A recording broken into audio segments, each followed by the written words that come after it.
Assalamualaikum warahmatullahi wabarakatuh. Kami dari kelompok 14 akan membahas tentang konsep Islam terhadap lingkungan. Sebelumnya, perkenalkan nama saya Muhammad Yanur Iksan, serta rekan saya Siti Fatimatu Zahra, Salsabila Dwi Jasmin, dan Yusuf Aji Widianto. Kedudukan alam dan lingkungan menurut Islam. Lingkungan hidup merupakan dukungan terhadap kehidupan dan kesejahteraan, bukan hanya kepada manusia, melainkan juga terhadap makhluk hidup lainnya, seperti hewan dan tumbuhan. Oleh karena itu, seluruh isi alam diperuntukkan untuk kelangsungan hidup dan kesejahteraan manusia. Maka, tumbuhan dan hewan yang mendukung kedua hal tersebut harus tetap terjaga ke dalam fungsinya sebagai pendukung kehidupan. Karena lingkungan memiliki hubungan yang sangat banyak dengan penghuni, interaksi, dan korelasinya. Kerusakan lingkungan dan dampak-dampaknya. Kerusakan lingkungan adalah perubahan fisik lingkungan yang mengakibatkan lingkungan tersebut tidak berfungsi dengan baik lagi. Kerusakan lingkungan hidup juga bisa diartikan sebagai proses deteriorasi lingkungan. Terdapat dua faktor penyebab terjadinya kerusakan lingkungan, yaitu faktor alam dan faktor buatan, atau ulah manusia itu sendiri. Kerusakan lingkungan yang disebabkan faktor alam. Yang pertama ada letusan gunung api. Dampak yang ditimbulkan dari letusan gunung api antara lain menjadikan destinasi wisata baru, tambang pasir baru, memicu hujan orografi, meninggalnya makhluk hidup, pencemaran udara, lahar yang merusak, serta penghambatan aktivitas masyarakat. Yang kedua, gempa bumi. Dampak yang ditimbulkan dari gempa bumi yaitu gempa bumi menimbulkan potensi terjadinya tsunami. Gempa bumi juga menimbulkan potensi terjadinya bencana lain seperti longsor dan kebakaran. Permukaan tanah mengalami kerusakan akibat dari tanah yang bergetar, mengubah struktur tanah dari yang awalnya subur menjadi tidak subur. Gempa bumi mengakibatkan banyak bangunan yang retak, roboh hingga hancur. Selain bangunan, gempa bumi juga mengakibatkan kerusakan jalan dan beberapa jembatan. Meninggalnya makhluk hidup, timbulnya wabah penyakit. Yang ketiga ada tsunami. Dampak yang ditimbulkan dari tsunami antara lain terjadi kerusakan-kerusakan prasarana dan sarana sehingga menyebabkan terhambatnya berbagai aktivitas. Lahan pertanian dan perkebunan rusak, dampak terhadap perekonomian, kerusakan fisik, serta kerugian spiritual.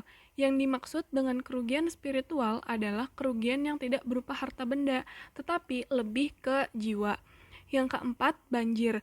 Dampak yang ditimbulkan akibat banjir yaitu banjir dapat merusak dan menghanyutkan rumah, melumpuhkan transportasi umum, atau membuat rute perjalanan lebih jauh untuk bisa mencapai tujuan. Banyak petambak di daerah pesisir yang terancam kerugian, menimbulkan berbagai macam penyakit. Bukan hanya para petambak, petani pun mengalami kerugian. Yang kelima, kekeringan. Dampak yang ditimbulkan oleh kekeringan yaitu sumber air minum berkurang, sumber air untuk kebutuhan sehari-hari berkurang, banyaknya tanaman yang mati.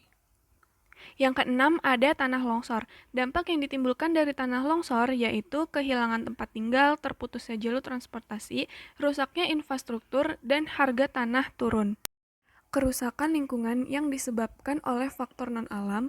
Yang pertama, penebangan hutan secara liar. Dampak yang ditimbulkan dari penebangan hutan antara lain, ketidakseimbangan hutan akan menurunkan kemampuan hutan sebagai oksigen, penahan air, dan sebagainya. Secara tidak langsung, penebangan pohon secara liar juga bisa menyebabkan pemanasan global, hilangnya kesuburan tanah, serta sulitnya sumber air.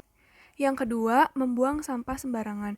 Dampak yang ditimbulkan dari membuang sampah sembarangan yaitu menimbulkan berbagai penyakit, menciptakan lingkungan yang kurang menyenangkan, menyebabkan rendahnya tingkat kesehatan masyarakat, dan memberikan dampak negatif terhadap kepariwisataan. Yang ketiga, eksploitasi sumber daya alam secara berlebihan. Yang keempat, limbah industri. Dampak yang ditimbulkan antara lain ikan dan biota air akan mati. Limbah yang dibuang tanpa pengolahan terlebih dahulu cenderung menimbulkan bau yang tidak sedap. Yang kelima, ada menggunakan pupuk kimia secara berlebihan. Dan yang keenam, pembakaran hutan. Elemen konversi lingkungan dalam agama. Dalam Islam, sejarah konversi bisa kita lihat dari sejarah Nabi Muhammad SAW yang juga membuat konversi yang dikenal dengan sebutan hima di Madinah pada sekitar 624 sampai 634 Masehi. Dan di Indonesia, konversi sumber daya alam sudah mulai memperoleh perhatian pada tahun 1970, yang menjadikan konversi sumber daya alam di Indonesia mulai berkembang. Beberapa elemen dari konversi lingkungan. Yang pertama, kawasan dan kegiatan konversi hayati. Berdasarkan Undang-Undang Nomor 5 Tahun 1990, kawasan suaka alam adalah kawasan dengan ciri khas tertentu. Contohnya, cagar alam, suaka marga satwa, hutan wisata, daerah perlindungan plasma, dan daerah pengungsian satwa. Yang kedua ada hutan konservasi. Hutan konservasi adalah kawasan hutan dengan ciri khas tertentu yang mempunyai fungsi pokok pengawetan keanekaragaman tumbuhan dan satwa serta ekosistemnya. Contohnya ada kawasan hutan suaka alam, kawasan hutan pelestarian alam, dan taman baru. Peranan manusia dalam konservasi lingkungan. Dalam pandangan Islam, manusia ialah makhluk terbaik di antara semua ciptaan Allah Subhanahu wa Ta'ala. Manusia diberikan beberapa kelebihan di antara makhluk ciptaannya, yaitu kemuliaan, diberikan fasilitas di daratan dan lautan, mendapat rizki dari yang baik-baik, dan kelebihan yang sempurna atas makhluk lainnya. Bumi dan semua isi yang berada di dalamnya diciptakan Allah Subhanahu wa Ta'ala untuk manusia. Segala yang manusia inginkan merupakan apa saja yang ada di langit dan di bumi. Oleh karena itu, manusia dilarang untuk melakukan kerusakan-kerusakan pada lingkungan. Peranan dan upaya yang dapat kita lakukan untuk menjaga kelestarian lingkungan. Yang pertama ada reboisasi, yaitu penghijauan kembali atau penanaman hutan kembali. Yang kedua yaitu melakukan pengelolaan limbah.